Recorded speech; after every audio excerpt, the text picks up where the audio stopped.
Guys, welcome again to my YouTube channel the learning circuit.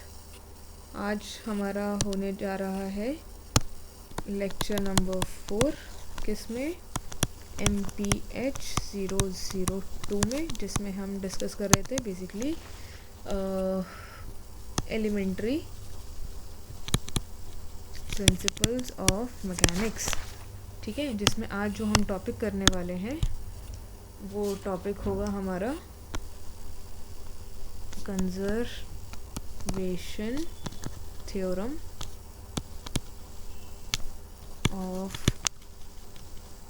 Energy for a single particle. ठीक, ये हमने फिर से अपनी पुराना सिनेरियो ले लिया। एक्स एक्सिस, वाई एक्सिस, एक पार्टिकल मेरा जा रहा है, ठीक है, पॉइंट पी से लेकर पॉइंट क्यू तक। ये इसका पोजीशन वेक्टर कितना हो गया, आर पी। ये इसका पोजीशन वेक्टर कितना हो गया, आर क्यू। डिस्प्लेसमेंट कितना हो गया, डेल्टा आर। इसका टाइम कितना है, टी। इसका टाइम कितना है, T plus delta T.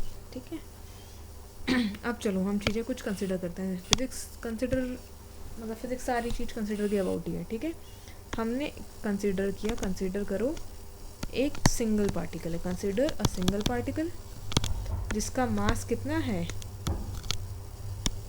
m। ठीक, अब देखो, अगर एक सिंगल पार्टिकल जिसका मास m है, उस पर एक फोर्स लग रहा है, उस पर एक फोर्स लग रहा है, वेरिएबल फोर्स है, तो हम उसका पहले वर्क डन निकालते हैं। तो work done by a variable force f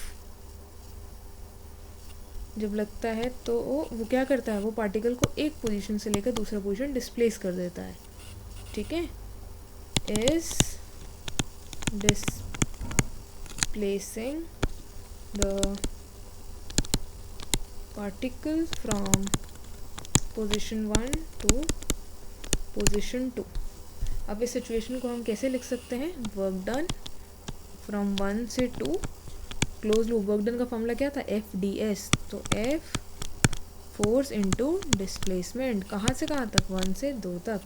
अब हम जानते हैं न्यूटन्स लॉ क्या कहता है। न्यूटन लॉ के अकॉर्डिंग फोर्स क्या है, न्यूटन्स लॉ के अकॉर्डिंग फोर्स है मास इनटू एक्सेलरेशन। ठीक है, अब एक्सेलरेशन क्या है, एक्सेलरेशन होता है dv बाय dt। और वेलोसिटी क्या होता है, वेलोसिटी होता है rate of change of displacement with respect to time, ds by dt। ठीक है, अब हम इस वाली सिचुएशन को ले लेते हैं। इसमें हम क्या करेंगे, multiply and divide by ds। तो एक्सेलरेशन क्या हो गया, dv by D T into multiply divide by D S.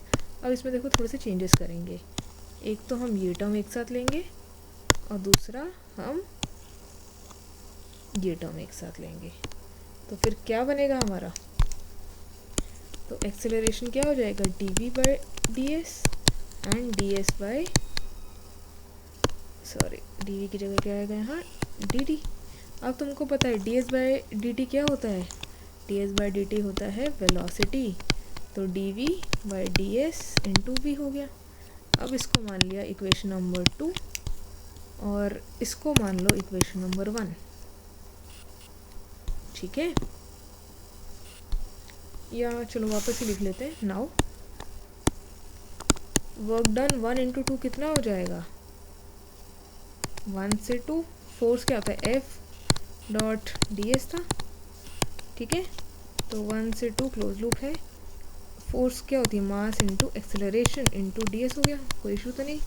Acceleration की हमने वैल्यू निकाली है, उसी वैल्यू को हम रख देते हैं इसमें, mass D V by D S into V into D S.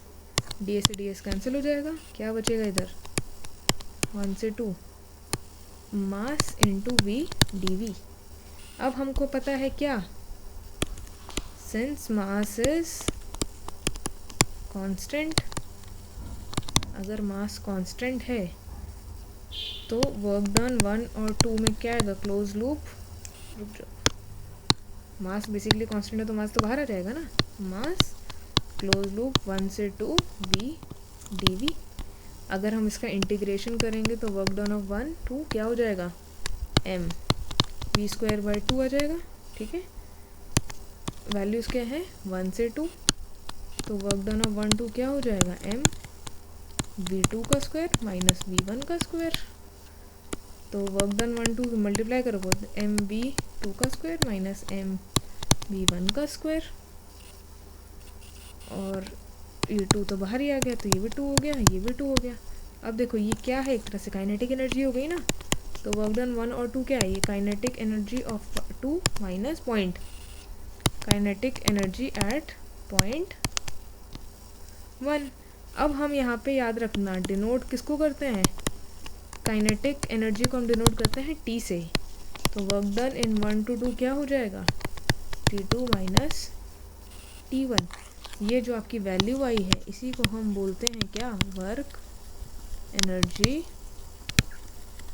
Theorem.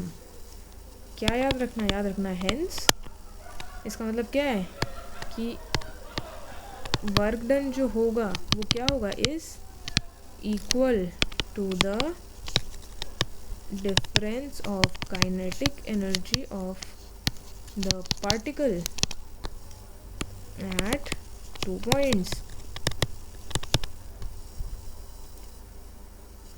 समझ में आया। तो ये था हमारा वर्क एनर्जी थ्योरम। अगर इसके आपको नोट्स चाहिए तो नोट्स चैप्टर के एंड होने के बाद मिलेंगे, जो कि थोड़े से पेड हैं। आपको पर चैप्टर 100 रुपीज़ का पड़ेगा। अगर आपको चाहिए तो टेलीग्राम का डिस्कशन लिंक है, उस पर कॉन्टैक्ट कर लो, चाहे व्हाट्सएप पे कॉन्टैक्ट कर लो, चाहे यूट्यूब पे कॉन्टैक्ट कर लो। मुझे आशा है कि आपको समझ आई होगी। प्लीज़ लाइक कर देना, शेयर करो, सब्सक्राइब करो, and thank you for watching.